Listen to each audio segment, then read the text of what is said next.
moom laa appartenir cette corporation est étouffée aujourd'hui dagg nañ seen i convention dagg nañ li nga xamante ne moom mooy les kii voilà dagg nañ convention yi dagg nañ li nga xamante ne moom moo jëm ci aide à la presse bi mënatuñoo am publicité ñi nga xamante ne moom mooy kër yi ñu liggéeyee ñun def nañ leen ay redressement fiscal ba mënuñoo fay seen i employés donc nous on a appelé à un rassemblement pacifique pour ñaxtu képp koo xamante ni ci fépp foo nekk nga am jafe-jafe nga mën ñëw wax ko pour que adduna bi xam ne le Sénégal ne marche pas le Sénégal est à l'agonie l'économie est à terre pendant que le premier ministre se fait un bain de foule fële nga xamante ne moom mooy ca stade ba loolu moom moo ñu fi indi pour manifester notre colère mais aussi pour ñaxtu li nga xamante ne moom la ñu dund ci Sénégal. Est-ce que le préfet ne détient pas des informations que vous... Le préfet ne détient rien du tout.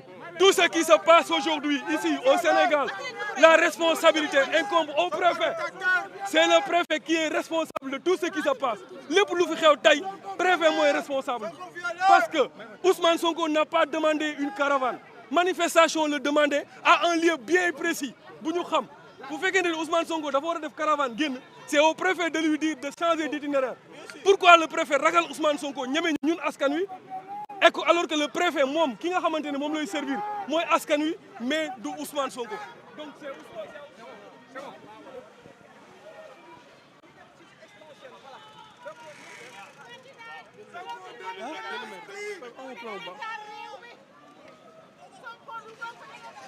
Sonko du bokk 2029 Sonko la voix. Sonko du bokk élection 2029 mu ne dina taal réew mi day bokk lii mooy problème bi nit ñi lekkuñu naanuñu xiifuñu maruñu Sonko Adji Sarr nañu abal Sonko dictature maire yi dañoo xiif biir yi dañoo rës feebar bi dafa bari suñu doom yi liggéeyuñu Sonko mu ne day dem noosi ñu nekk ay 200 millions estat Sonko dafa télé Diomaye da koo ragal Sonko dafa télé Sonko du bokk élection 2029 ñëpp dégg nañ ko maire yi nag dañoo xiif biir yi dañoo rës lekkatuñu naanatuñu amatuñu lu ñu fay luyaas coono bi metti na Sonko du bokk élection 2029 mu ne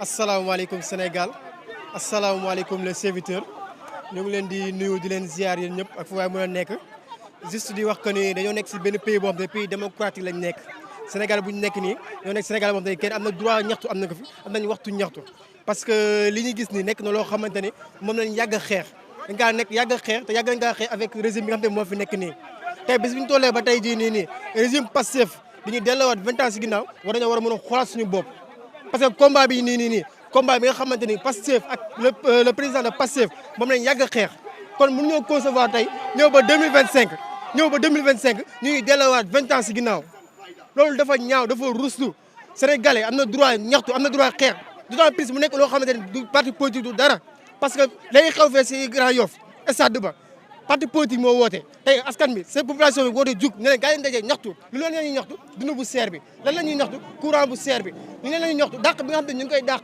chaque jour ñu koy gis nga remassé ñu ñëw ba tey ji ñu ne non du fi amee ah quel non si ban tour lañ ko teg il faut que ñu respecté waat sénégalais yi joxaat cër sénégalais yi lu moom loolu mooy dëgg loolu mooy yoon di jégalu baax di remercier bu baax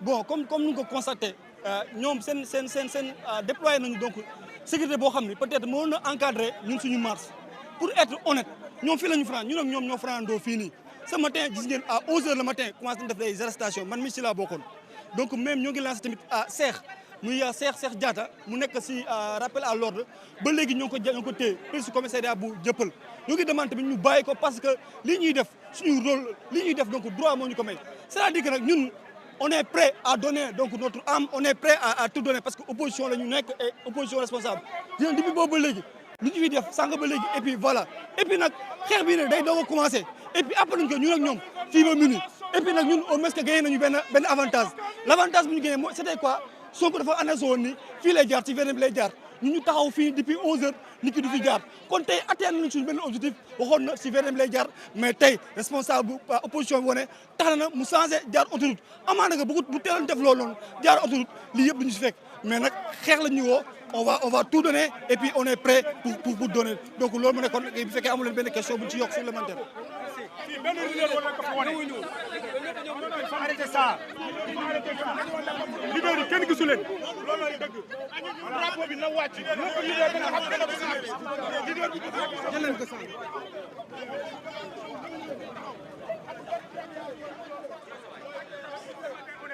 ana leader yi. depuis ce matin on est là. amul benn leader bu ñëw fii. soo ba léegi ñu ngi fii. amul benn leader bu taxaw fii. ana gars yi doon wax. non sénégalais la bàyyi ko mu jóg. ana leader yi laa wax. merci merci beaucoup. loo xamante ni. Bougane lañ koy wax.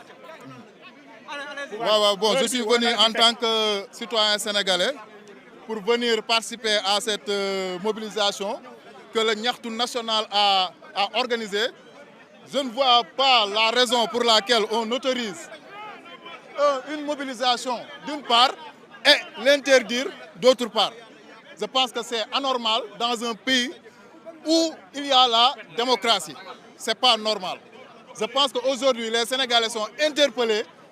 Ils sont interpellés parce que ce qui se trame est vraiment injuste et inquiétant. En tant que pays démocratique, je vois anormal cette situation. Vous voyez aujourd'hui tout ce monde qui est là. Pourquoi ne pas encadrer cette mobilisation, cette marche? On n'aura pas de problème. On n'aura pas à nous battre. On ne fera point comme ces gens-là qui ont pris le pouvoir aujourd'hui. Nous sommes des citoyens démocrates. On va respecter cette République et nous nous battrons jusqu'à la dernière énergie. Et que le peuple sache que nous restons debout jusqu'à la dernière énergie. Je vous remercie. Merci. Voilà, c'est juste un message que je viens aussi de passer. Je voudrais faire savoir aussi au peuple sénégalais que ce combat n'est pas un combat de parti. C'est ni APR, ni Nouvelle Responsabilité, ni Bougane, ni autre. Je voudrais tout simplement vous dire qu'aujourd'hui, c'est une journée historique pour libérer le peuple sénégalais. C'est une journée de libération. Il faut que les Sénégalais aussi comprennent ce sujet. Et aussi pour vous dire encore une fois que l'opposition aussi doit rester unie, doit rester aussi soudée. Cela montre aussi que l'opposition aussi, cette unité aussi reste. Parce qu'on ne devrait pas aussi se lâcher. Le premier point qu'on a échoué, c'est quoi? C'est le terrain Sacré-Cœur. Mais ces policiers-là, ils se sont envoyés par qui? Par un putain ministre de Ousmane Sonko, je le dis. Parce que tout simplement, arrêtez. Parce que aussi, je vais vous dire. Voilà, merci. Parce que aussi, vous savez, on est dans une république. On est dans une république que les institutions doivent être respectées. Comment se fait-il que des chroniqueurs condamnés, des chroniqueurs aussi arrêtés, des journalistes arrêtés injustement, c'est de l'acharnement. Et que je vous dis une chose aussi, le peuple sénégalais est témoin de tout ce qui se passe. C'est injuste. Cette dictature aussi, il faut aussi que les Sénégalais aussi comprennent un sujet. C'est quoi? Un premier ministre qui donne des instructions au ministre de l'Intérieur direct à Massissé. Un premier ministre qui donne aussi des instructions directes au ministre de la Justice. Un premier ministre qui donne des instructions